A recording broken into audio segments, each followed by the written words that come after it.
what's the least you could take on the home and still be able to walk away happy if I were able to do that?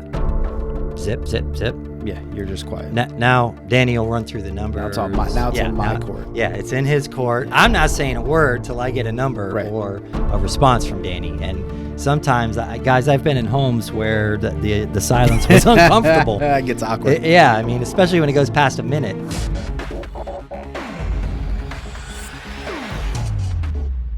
All right, folks, welcome to episode number 5 of the Real Estate Investors Money Matrix podcast.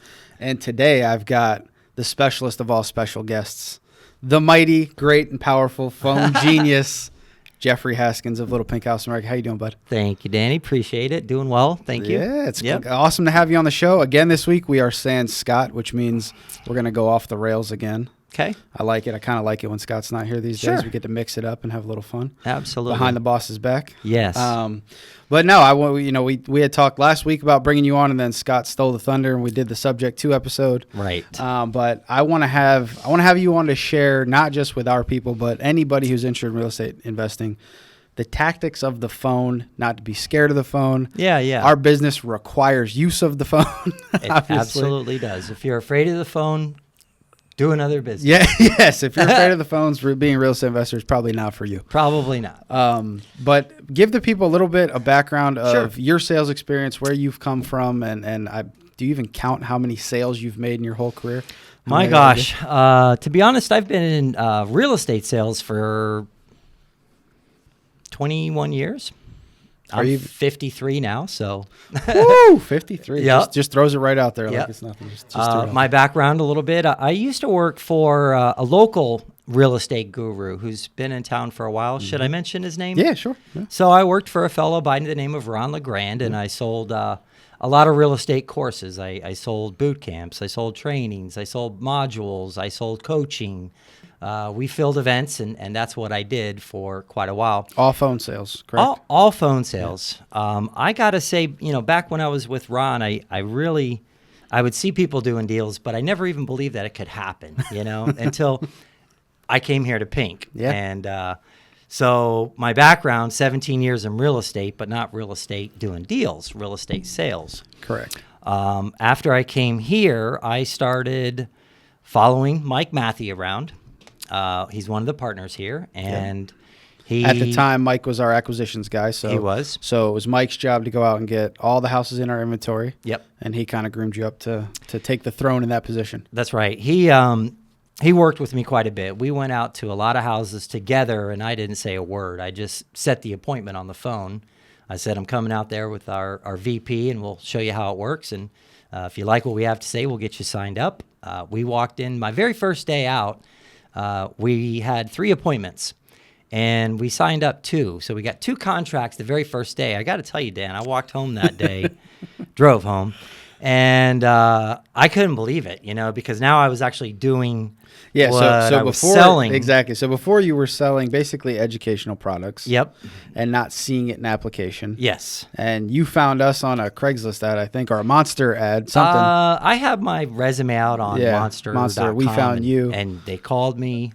I had no idea Scott Ulmer owned the business. Which was funny because you guys had a past history, which that was kind of cool. You walked in and you weren't a stranger. Like you had it felt like we knew you already, which was kind of neat. That's right. So I knew Scott Ulmer while he was running Eagle Home Buyers for Ron LeGrand. So he ran that real estate business. And so I'd pass him in the hall every day when I was working there. And I told him all the time, hey, I want to work with you. But I never got the opportunity to because I was doing well in the seat I was in. So why move somebody when they're making you money? And that's kind of the attitude they took. Which is why I had my resume out there in the first place, Yep.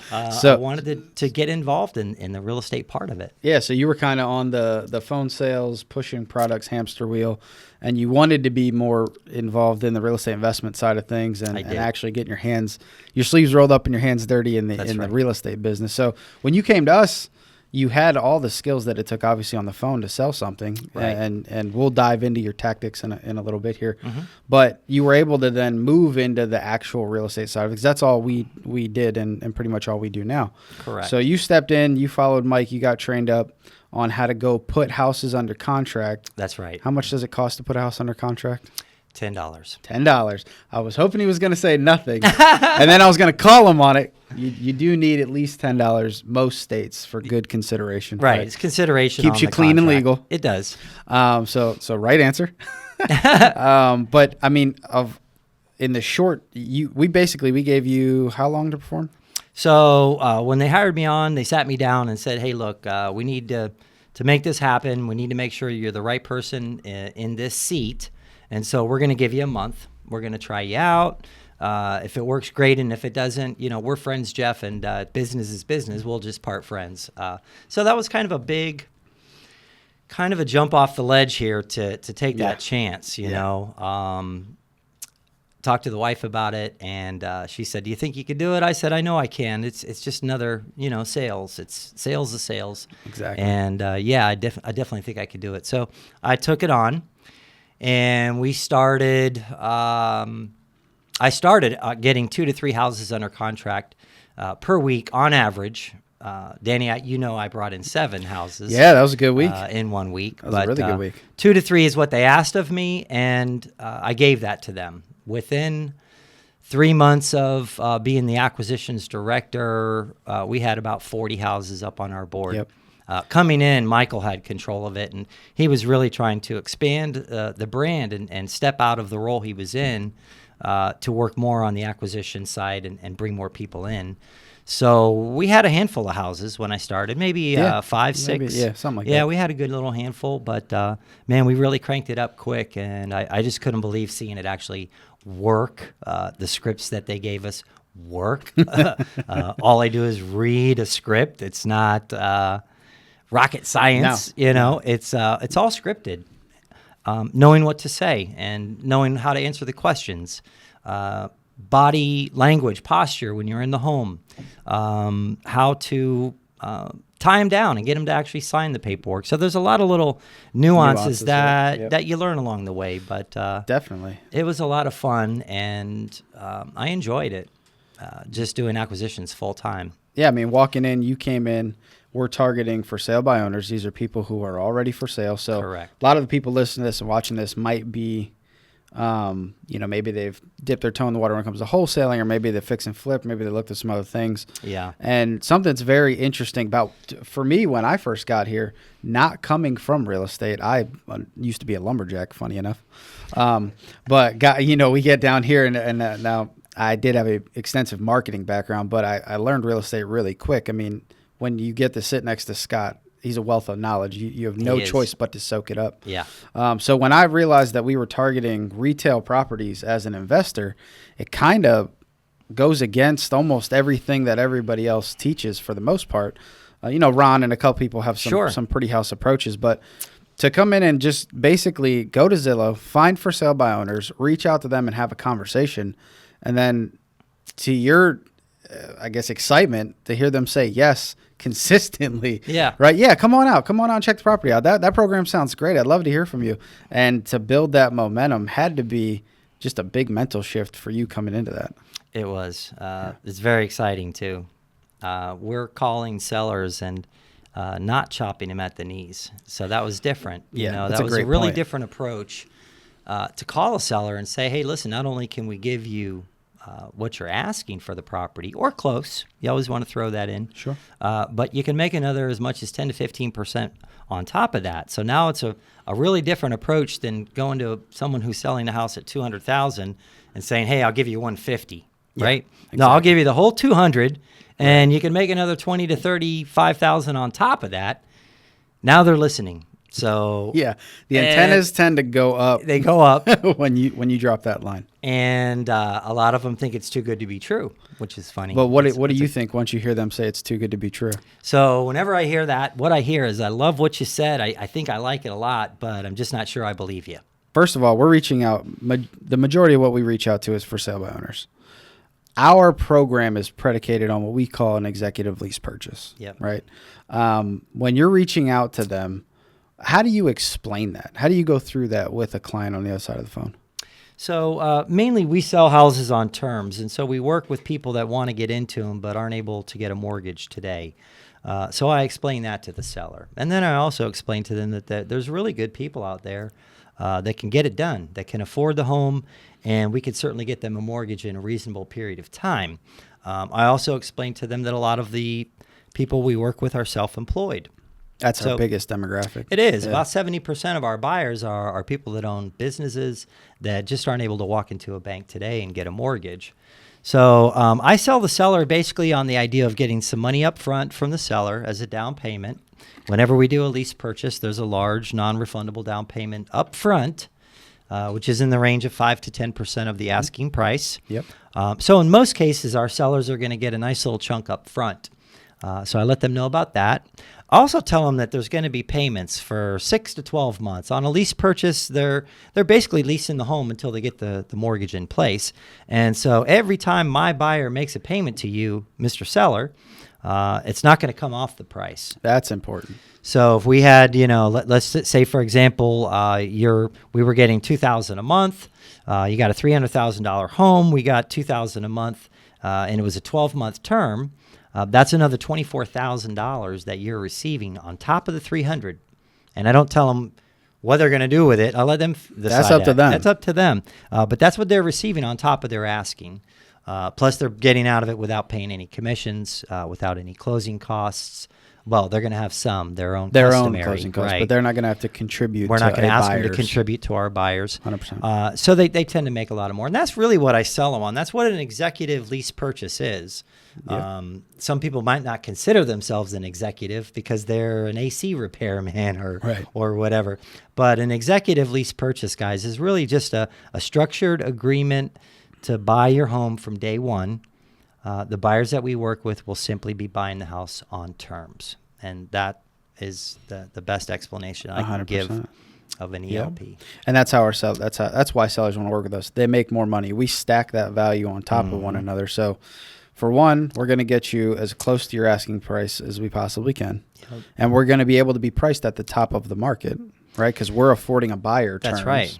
For two, those payments, they're not going to get credit for them. Our buyer does not get credit for the payments. That's their incentive to get their mortgage so they can start getting credit. Correct. So if you give a buyer credit and time, they're going to forget all about going to get their mortgage, right? They're going to they like that gravy train that keeps rolling. They like that. So we intentionally structure our deals to accelerate the buyer's process to get their loan. That's right. They're only given the amount of time that the vetting process determines that they would need. Yeah, and I'll dive into that a little bit. We use an underwriting party just like Bank of America or Wells Fargo would to look at our buyers.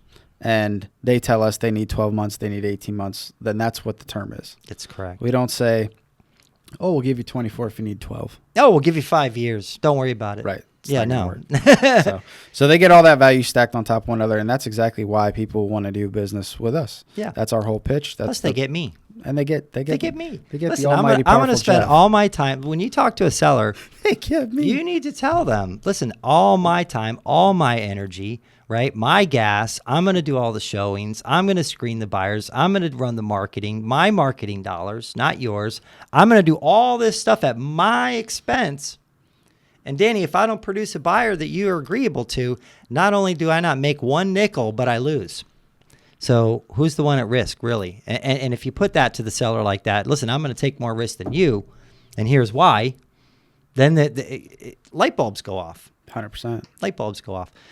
They don't want to do the showings. They don't want to schedule, this. They don't want to screen people and pull credits, and they don't want to do all that. They don't know how to do all that. Those are all problems. Those are problems that you're solving. Yep. So when you let them know you handle all that stuff and you're going to be their main point of contact and they can reach out to you anytime, give them confidence, make them feel good. They're going to sign up with you. So when I hear it's too good to be true, I think to myself, I got this guy. You start salivating. I do. I'm like, oh, I got this one. And actually, it's he funny. loves what I said. When Jeff is closing somebody, and I'm going to do this what I can. When Jeff is closing somebody, this is the position, and the phone just becomes like he's up on the mic here. And he's ready to jump. Yeah, he's ready to the closing. He's ready to pounce on him for the close. It's funny. I walk by Jeff's office, and if he's up on his chair, standing on his toes, I know that somebody is. Somebody's about to get a great deal is what I think in my mind, right? It's like, it's not like, oh, he's about to sell somebody, he's about to close somebody. No, somebody's about to get a great deal. That's right. Which is why I love what we do, messing with retail properties, bringing sellers beautiful solutions. You don't have that grimy feel. That bait and switch feel, or that, knock them at the knees, get a big discount kind of feel. Or another one that can be, I guess we talk to a lot of people and it tugs at their heartstrings, is a lot of real estate investors seem to prey on people in poor positions, which that's not their fault. That's part of the game. Sure. But we don't have to deal with that. So you get to not feel that empathy for somebody who's in a bad position. We deal with people who are usually in pretty good positions. Yeah. And I do like that. I like that we don't have to prey on somebody else's problems. I love that. I love it when a seller tells me, listen, I'm not desperate. I'm not, in bad shape here. I don't have to sell. I'll simply say to them, well, that's pretty much almost most of the sellers I work with. Right. In fact, a lot of them are free and clear and don't have a mortgage and aren't in bad shape at all. They're not desperate. They're signing up with me because they make more money. That's your biggest value proposition. That's what you put in front of them. On an executive lease purchase, they're going to make considerably more than they would selling it on their own, especially if they list with an agent and pay 6% and 3% closing costs and lose 5% off asking to a cash buyer. Sellers don't realize they're giving up sometimes 15% off their price. Yeah, they rarely step back and add up all those costs, right? And they go. It's funny. So we had Andrew did an episode with me a couple weeks ago. He's now a full-blown real estate guru because he sold his one investment property. Yes. But when he was going to sell it, he came to me and we're looking at all the costs to sell. And that's when it's kind of an eye-opener for people who have never done it before. Mm-hmm. And you look through, okay, well, if I list it, even if it's a 3% listing, and they ask for a concession on price after 30 days, or, and it was that we're in a really hot market right now, but it was in a normal market, the average was 95% of what you listed for. So it's Correct. A 5% hit. Yep. Then you're looking at another 3%.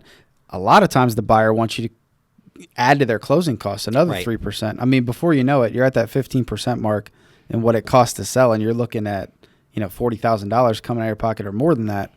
And to be able to give a seller a solution to that problem, even we were able to sit down and look at a couple of options that Andrew was looking at and picked one that took the least out of his pocket, right? So when you can position things as, okay, for one, it does seem a little unfair that a seller has to pay both sides of the transaction. Sure. Like a seller has to pay the buyer's agent and the seller's agent. I never really understood that. Right. It doesn't seem very fair, Not right? fair. So when you call them and you say, look, I'm going to have you pay no commissions, and then, I'm going to put money on top of your purchase price, it's not really hard sell after that, which is a virtue that we kind of live by. We don't sell anything hard. Yeah. Right. We're a soft sale company by choice.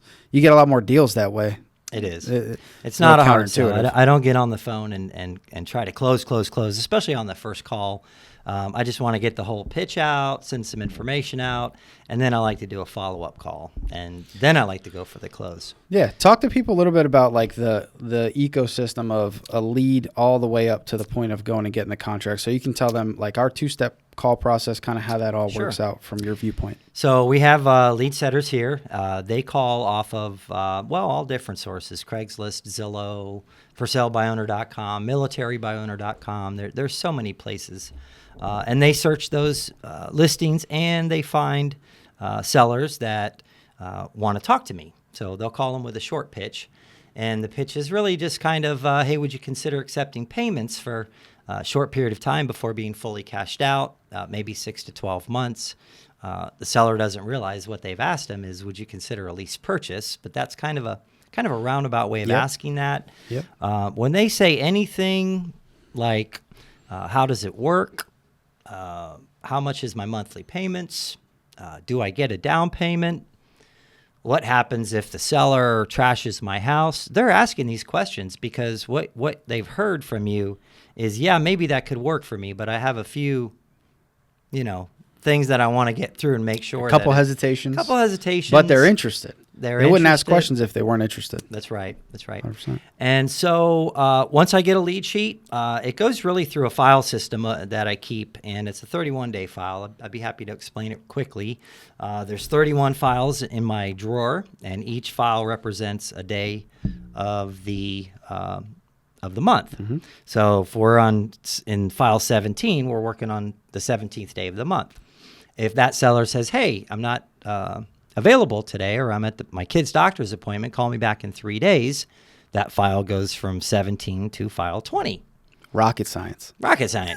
So if I pull that file out on the 20th, And I talked to that seller, and he goes, hey, listen, real busy, just call me tomorrow. It goes into file 21, and so on and so forth.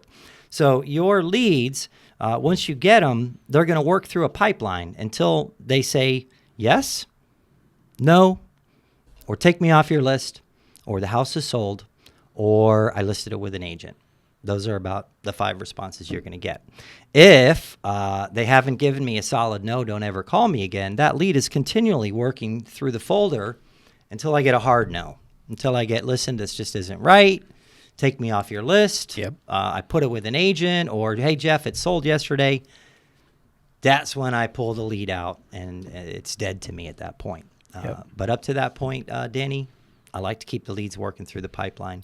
It is a pipeline that you have to build, and it does take time. You're not going to build it in 2 days. No. You're going to build it in 2 months.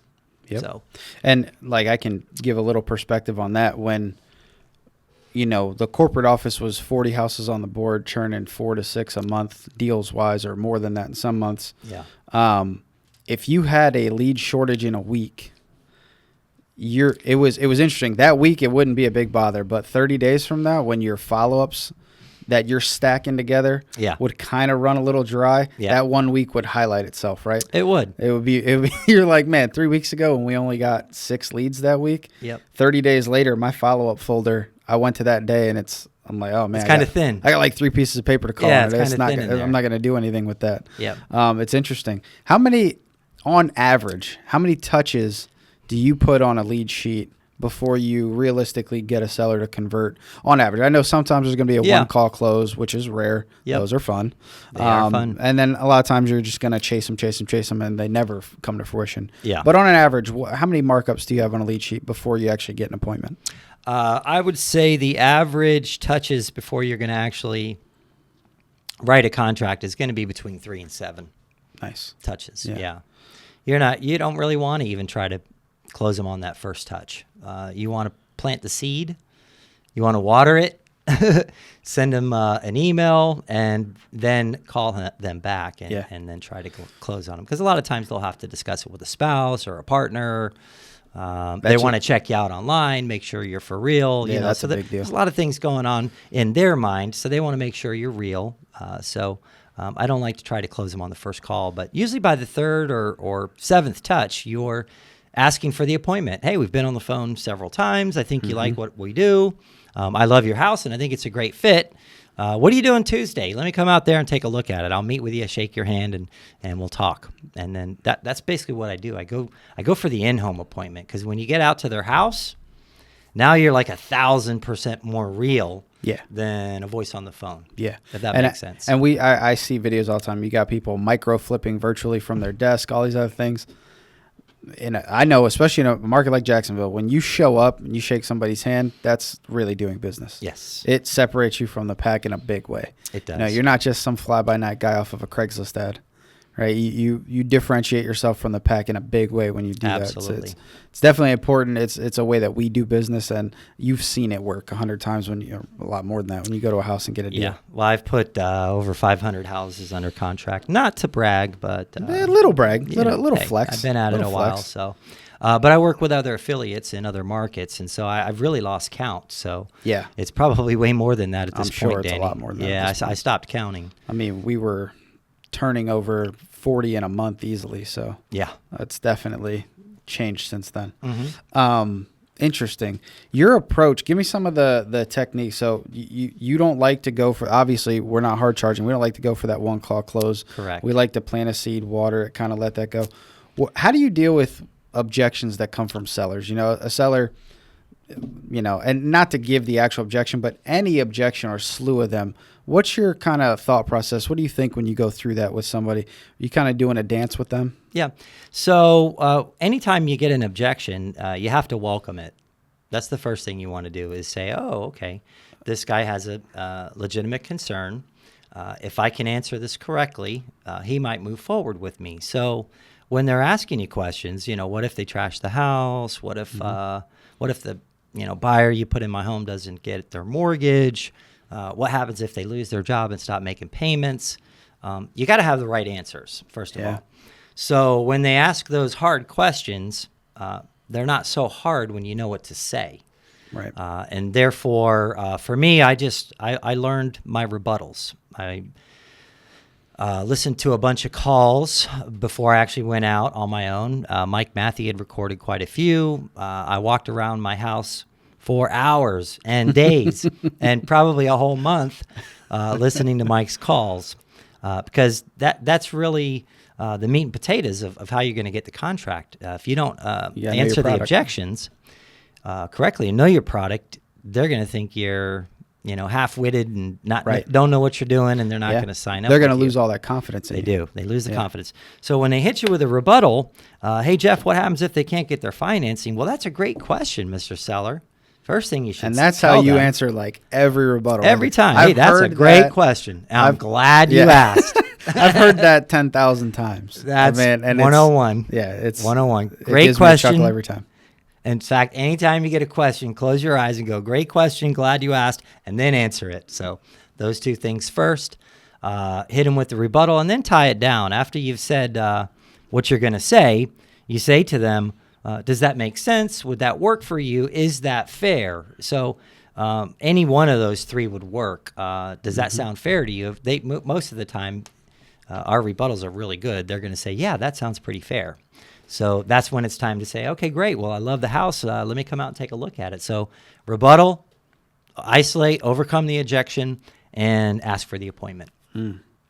That's strong advice no matter what type of investing you're doing or actually sales any that you're sales. doing. Yep. I mean, welcoming that objection. I also like that when you find their hot spot, you find the objection, right? Yeah. So people who just shut down on you, you do a great job of going and finding what the problem is. You got to ask them what that problem is. You can't just take a no. That's right. Like a no and a radio silence no and just let that go. You've got to dig in there and investigate. You have to dig. Sometimes they won't tell you what it is until you ask them. Right. And so you can go all around in circles and trying to hit the right button, but you're not going to hit the right button if you don't know what it is. Yep. So the best way to figure out what is the hot button, what is it that's keeping you from signing up with me today? Is it that your kid is afraid to change schools? Is it that you're afraid to whatever it might be? There's a 1,000 different things that I've heard, but really all I want to do is draw one objection out, the main objection. And that's the one they're going to tell you. Yeah, and so my question to the seller when I'm going in circles and I can't close them is, hey, Mr. Seller, we've been on the phone here a few times. I think you like me and I think you like our company.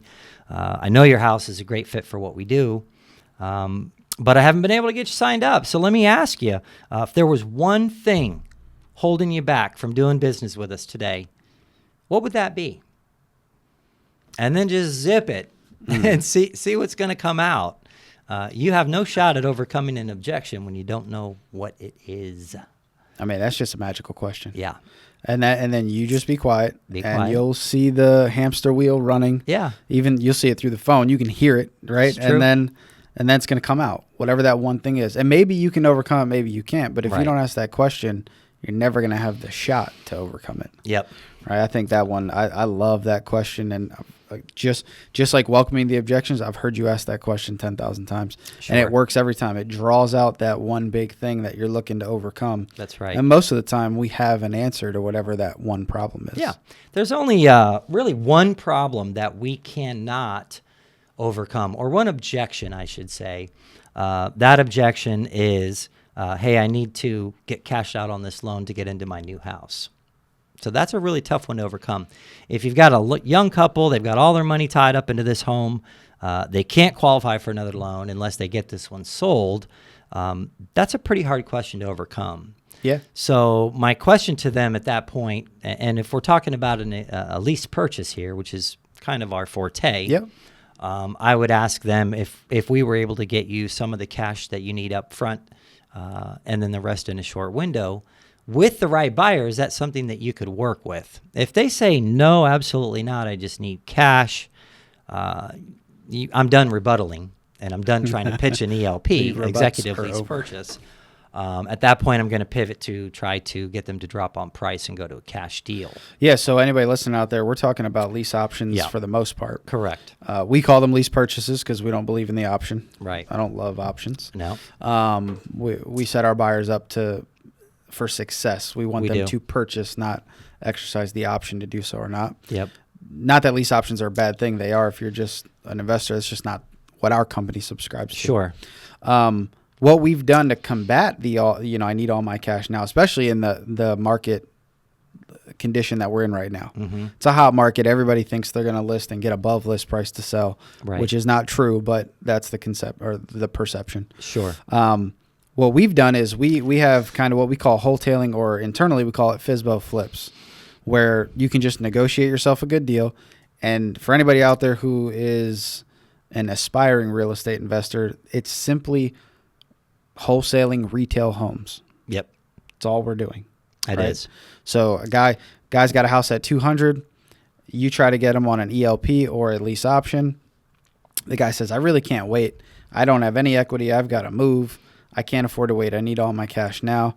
And you're going to hit him with a simple, would you accept 185 to 190 on the purchase price? Right. And if he thinks on that and says yes, you've got something to work with. That's correct. If he says I'd take 185 and you look at the comps and it's worth 200, there's a $15,000 spread there. Even if you got an offer come in at 190, you'd still make $5K. You make great money. Yeah, I mean that's the only objection that you'll have a tough time overcoming. If you find yourself in that spot, you could simply ask the seller, what's the least you'd be willing to take on the home and still walk away and feel happy and feel good about it. See where they drop. If you throw the price at them, you might shortchange yourself. Yeah, 100%. They might have dropped further than what you could shoot a hole in your foot Yep, right you there. could shoot if a hole throw in a number out there. Yeah, when you're the first one to throw a number out, you lose. You lose. So go through that question one more Sure. time, because that question is another one that's just magical. Yep. So Danny, let me ask you something. We've let's say we've identified a great buyer. They're able to close right away and get you cashed out just like you're looking for. What's the least you could take on the home and still be able to walk away happy if I were able to do that? Zip, zip, zip. Yeah, you're just quiet. Now Danny will run through the numbers. Now it's on my court. Yeah, it's in his court. Yeah. I'm not saying a word till I get a number or a response from Danny. And sometimes, guys, I've been in homes where the silence was uncomfortable. It gets awkward. Yeah, I mean, especially when it goes past a minute. But they're running numbers in their head. Well, let's see, I owe this, and then my mortgage payment's that, and with taxes and insurance, and then when I pay my closing costs, and so they're running numbers in their head to try to throw that number at you. If you interrupt them while they're in that thought process, you could lose. So, real simple. Hey, if we could get you cashed out right away, get you all cash, what's the least you could take on the home and still be able to walk away and feel good about it? That's important. I mean, it's so much better than what's the least you'll take? What's your rock bottom price? Yeah. Where you at? Yeah, come on. No, where you at? Really? Like that's such a softer way. They're hearing that from everybody, Dan. They hear that from everybody. Yep. Exactly. Well, now give me your rock bottom price. Give me your today price. Yeah. It's so it's so used car-ish, it is. right? Oh, it's so the way you slimy. set it up. You're like, okay, I'm going to identify somebody. I'm going to try to say a couple good things about them, and then I want to be on your team. You know. Yeah. What's the least you take and walk away happy? Feeling good, yeah. Feeling good about it. That's a big deal as opposed to, all right, give me your rock bottom. What is it? Not your first price, your last price. That's right. And you're gonna get a real reaction with that approach as opposed to the whack 'em at the knees approach. That's right. Most of them drop between 10 and 15 grand when you ask that question. It's amazing. Honest to goodness, is the absolute truth as I sit here in this pink chair. It is true. They do. And then you have some very savvy investors that have multiple houses, and they will tell you, well, I'm not going to negotiate against myself.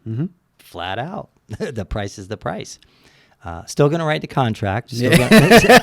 Not going to walk away. That was a good nugget. Still going to get the deal. Still going to write the deal. Yeah. Because you could always go back if they're a little overpriced and get them to adjust once the market speaks. Let's talk about that a little bit, because that's a great tactic. I mean, especially when you're just getting started in this, you shouldn't be turning away deals based on what you think a deal should be. Yes. Right? Just get the deal and let time work it. Yeah, and then let's work it from there. 100%. Whether you wrote it overpriced, whether the monthly was too high, you weren't thrilled about the neighborhood. Don't prejudge the Don't homes. prejudge You're not anything. living in it. Somebody will. I've been to some dumps that I thought would never sell, And they sold and quick. they sold quick. And I've been in mansions off of Bay Meadows and Yeah. South Side. Yeah. Asking $300,000-400,000. Oh man, and Traymore up, Glen. Oh, where we were place. sure they were going to sell and they didn't. So you just never know. That's why you take them all. we were at that open house at Traymore Glen. I know that. That was terrible. Open houses. Don't do open Yeah, don't do houses. open houses. That's terrible. Yeah, don't do open houses. Yeah, that's a funny one actually. I one of the biggest piece of advice we can give to any investors getting started is don't turn away a deal. Take them all. Take all the deals you can get. Yeah. If you can get somebody to agree and be on your team, you can figure it out after the fact. Especially the way that we get them. It's $10 out of your pocket. Yep. To go have something to sell. If you don't have something to sell, you have no way to make money. That's right. Right. So how many deals should you get? As many as you can. I like it. 100%. Yeah. And that $10 that he's talking about is just an earnest money deposit that we put on the agreement Yep. to make it legal and binding. So That's it. That's it. I mean, if the house doesn't sell, that's all we lose. Right. So $10. That's can it. you afford to lose $10? Then Probably. go get the house. You're spending more than that at Yeah. Starbucks in a week. Yep. So those are, I think that tip right there for anybody who's looking at this, take every deal. Don't prejudge any house. Don't prejudge any deal. What we do a lot is we'll write a bad deal knowing it's a bad deal. We know that the seller is overpriced. The monthly is over. Everything about it. That's why they haven't sold. Yep. That's why they've been on Zillow for 380 That's right. days, right? Yep. Then we come in, we build rapport with them, lock arms with them, become team members with them. That's right. And then we work their problems backwards. So we right. put it out to our market. We let our market tell us, hey, look, we're getting a lot of calls, but they're throwing up on the price. Then we negotiate them down. We don't negotiate them down when we just met them and we've got no rapport, no Yeah, relationship. we're not going to get a contract that way. No, it makes no sense. Yeah. So if you get the contract, build the rapport, build the relationship, then work them down. That's right. Right now, you got something you can work with, something you can sell, and we've done that thousands of times with people. Yeah. And it befuddles me that certain people will just walk away from a deal if the numbers don't look good up front. No, you want to get the contract on every deal because what's $10, right? It doesn't sell, you lost $10. Yeah, it's big not a- deal. not a big deal. You know, so we want to take them all on. We still want to write a good contract. We don't want to write an overpriced contract. Right. If I feel looking at comparables that they're way out of bounds, I might address that. I might say to them, you're the seller. I'll say, Danny, although you, with our program, the house will not have to appraise today, but it will sometime in the near future. Just curious, Danny, if you had to have the house appraised today, where do you think it might come in at? It's another beautiful question. Yeah, I mean, and the scripts gonna, really are pretty good, aren't they? It is. They're pretty good. They're going to do one of two things here. They're going to either defend their position and say, "Oh no, I know it'll appraise for the 300 because I just had a recent appraisal and my neighbor's house just sold for less than that, and they don't even have a pool." So they'll defend their position, or They don't even have a they'll pool. go on the opposite side of that and go, "Oh no, I know it won't appraise. Yeah, you caught me. I know You caught I'm me. overpriced." Yeah, basically. But here's why: because it's going to be a big and upcoming area, and there's a condo built down there. And I think someone's going to tear it down and build a big, huge, shopping center here. Yeah. So that's why I think I can get $50,000 more than it's worth. I think. Yeah, these people are out of their minds, but Yeah. I still want to write their contract. I still want to write the contract. 100%. 'Cause if you don't have their contract, you can't sell their house, right? At the end of the day, no it's- housey, no checky. No housey, no check. At the end of the day, it's simple. It's a simple chronology. It is. Get a That's house, funny. sell a house, Get a a check. check. That's right. And who doesn't like getting checks? Everybody wants a check. Yeah, big checks. Yeah, that's funny. The people, just the way they look at it, and they get another problem. And I see this a lot with a lot of real estate investors. They overanalyze things to death.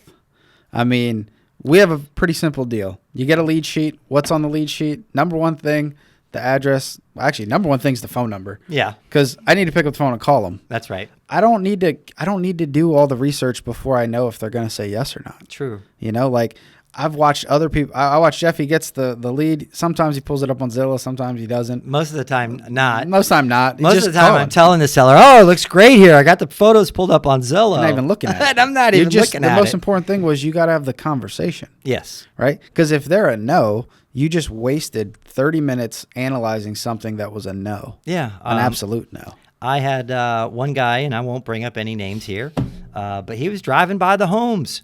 He was pulling them up on the COJ.net government website to see who was on title. He was pulling all kinds of appraisals. He was just doing all this work before picking up the phone. And then he would call me and say, hey, I don't think this house is a good fit. You know, it's a 3-bedroom. The yard doesn't look that great. It's only got 1 bath. Prejudging. Look, a 3-1 in a bad neighborhood might not be for you. But the lady down the street whose lease is up and wants to keep her kids in the same school, she sees that big pink sign go in the yard, executive lease purchase. That's the Taj Mahal to her, okay? So what's not right for you could be the Taj Mahal to the lady 2 doors down. So keep that in mind. Don't prejudge these homes. You're not living in them. So not at all. Yeah. No, 100%. It's just interesting, the mindset there. They will do anything but pick up the phone. Yeah, any excuse of why I shouldn't call this guy. Yeah, exactly. Now, what you need to do is find just one reason why you should call him. Yeah, that's it. That's it. Because his phone number's on the sheet. That's it. I got a lead sheet. When I get a lead sheet, I look at 2 things. I look at the name and the phone number, and that's it. And then I call it.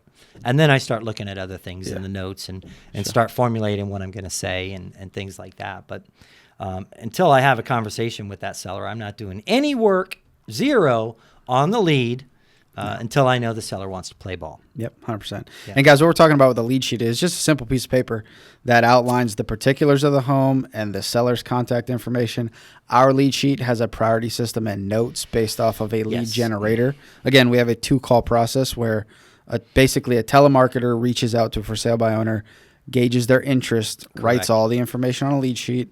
Then that comes to Jeff in acquisitions, and he works off that lead sheet. So when we say lead sheet, that's what we're talking about. But it's a simple process. Like if you're a one-man show doing this, wherever you put all your property information, that's your lead sheet. Yeah. And then most important thing on that lead sheet is the phone number. Yes, that's right. The nice thing I like about the 2-call process is it kind of warms the seller up.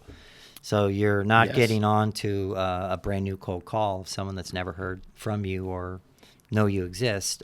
They already know we exist because my assistants talked to them 2 days ago about the house. It's a big deal. So it's a nice lead in. Hey, my assistant Amber talked to you yesterday about the home. She said you had some interest. So you got a minute? And I always try to make sure that they remember that call too. So it's important to tie that call back. Hey, do you remember talking to Amber? No, not really. I'm getting a lot of calls. Well, she talked to you about this, and she asked if you'd consider accepting payments for a short time before being fully cashed out. She said that you're moving to California because you want to be closer to your kids and you're downsizing. Now do you remember that call? So I just read the notes off it. Yeah. And that will trigger their memory, and they'll say, oh yeah, Amber. And now you're on a nice, warm, fuzzy call. The warm fuzzies. We like the warm fuzzies. Warm and fuzzy. I think that's another big tip for anybody getting into real estate investing is to have that kind of system built. And you can easily achieve that. You go get a virtual assistant who's going to reach out and do your quote-unquote telemarketing. Mm-hmm. You give them a simple script to gauge their interest, no matter what the type of lead is that you're looking for. Right. And because if you're the one that's doing that and you're managing everything else in your business, you're probably going to get burned out pretty quick. I mean, a lead generator gets told no 85% of the time, maybe more than that. A bunch. Most of the time it's a no for them. Yeah. So to do that all day, be told no all day, it's a kind of a, unless that's what you do for a living. Right. Which it is not the case if you're just getting into real estate investing. That could be a big negative energy that you don't want to drag around a lot. It definitely could. That's why we have lead setters that do 100%. That. Delegating and the less you do, the more you make. Delegate those things out so that you're not it's a big one. Spreading yourself out too thin and getting frustrated. Yeah, because you can run your head right into the wall and throw that's what most people do. They get into real estate investing. It's a sexy business because there's big money to be made, and that's factual. There's a lot of money to be made in this game. But what happens is they get into it, they don't realize the work that it takes, and they start trying to do all that work themselves, and they get burned out quickly. Correct. Right, so. Yeah, we don't want that happening to anybody out there. So no, we don't want no burnouts. No, we don't. I don't recommend cold calling yourself. If you're running the business, know about it, know the script, know what they say, but it's best to outsource and manage some of those things. so that you're running your business and not having to your run business, it. and not have your business running you. Yes, exactly. Yeah, interesting. So, Jeff, what would be give me your top 3 tips, anybody real estate sales wise on the phone? What would be the big 3 that you would give somebody advice wise? First, stay on the phone. Get on the phone, pick it up. Don't be afraid of it. That's I mean, it's number not one. 10,000 pounds? So it's not, and it doesn't have pick it up. teeth, right? It won't it's not bite going you? to bite you. There's no shockers that are hooked up to it that are going to electrocute you when you grab it. No, I'd say 1, pick up the phone. Yeah. 2, be consistent. And 3, make sure you have a good follow-up system. And when I talked a little bit earlier about the 30-day filing system, that would be a good one for any of you guys. If you keep a good follow-up system and you keep touching those leads, you're going to get deals from them. It's not even a matter of if it's going to happen. It's just a matter of when and numbers. Typically, 1 out of 10 sign up. If you get really good at the pitch, you could get 3 out of 10. So if you talk to 20 people, you've got all of a sudden 6 houses you're marketing. That's huge. Yep. So this whole thing is a numbers game. Follow up. Don't be afraid of the phone. And be consistent. When I say be consistent, learn your pitch, learn your rebuttals, and be consistent with them and have fun. I guess that was 4. Having fun. I'll give you 4. I'll give you the 4th on that. Okay. Having fun, because I get to walk by your office all the time, and it looks like you're having fun when you're pitching people. You bring an energy to the phone that you don't see out of a lot of people. That's why you're a lot more successful than most people on the phone. It's fun. And it's fun to go meet them and walk around their house and chat with them and make friends with them. Most of the sellers that I work with, I become their friend. And so that's how you get deals, by the way. You get people to like you, and you get them to trust you. If they like you and they trust you, more than likely, if your product works for them, they're going to sign up. And ask for the business. That's another tough one for people, right? Well, asking for the business is tough. I mean, when you first got started in phone sales, was that something you had to work through? Yeah. Yeah. Absolutely. What was your very first sales job? My very first sales job, I was selling Septic Helper 2000. Oh, that sounds like a packet of stuff you would pour down your toilet. And I was on an automatic dialer that would make 100 calls in an hour. So you were you had a headset hooked on. It would go boop, and you knew you had someone there. And you just go into this, hey, does your wash machine hooked up to your sewer? Oh, it is? Oh, you got major problems. You need Septic Helper 2000. I swear to God, that was my first sales job. That was my first sales job. Hated it. That was not a fun job. Did you do some door-to-door stuff, vacuums? I did RainSoft sales. Oh, RainSoft. So I worked for them for about 2 years. I was getting $1,700 for every RainSoft system I sold. And, you sell a couple a week, you're doing pretty well, so... it only took 1 sale a week to survive, or 1 sale every 2 weeks to survive. Right. But to thrive, and nobody wants to survive. 2 or 3 a week, man, you're rolling in the dough. That's funny. The only reason I quit RainSoft was all the travel they had me do. To McClenny, to Lake City, to Palm Coast. At 8:00 at night, I'm in someone's house till 12 midnight doing a demo. That just wasn't for me. Once I had a kid, I wanted to spend my nights at home with the kiddo. This is a little more simple than that. Yeah, it's a little easier, actually. Yeah. When you go into someone's home to sell a RainSoft system, you have to walk out with $12,000 worth of paperwork, or you're not getting a commission. That's tough. That's a hard sell. Yeah, we don't like hard sells. No, we like soft sell. Sales. That's funny. Yeah. Interesting. So you've been a lifelong sales guy. Basically. I really have. I've been in sales my whole life. I did a little bartending and stuff. That also helps. On the side. Sales. Yeah. Yeah, I know how to lubricate little hustle people. on eBay, a little side hustle selling stuff. I bought and sold a boat recently. I bought it for $14,000. I sold it for $18,000 and made an extra $4,000. Nothing wrong with that. Always hustling. Nothing wrong with that. Always hustling. Jeffrey, thank you. It was awesome having you in studio. Always a pleasure. Thank you. And we will see you all in the next one. Do us a favor. I'm going to do the little mic here. Do us a favor. Smash the bell for notifications. Hit that subscribe button.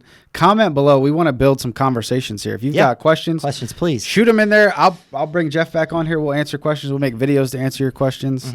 Love having you guys come back to the channel and listen to the podcast. This has been fun so far. We do. Jeffrey, Let's build this. All right. Thank you, my man. Thank you. It was a pleasure. Thank you, guys. Take care.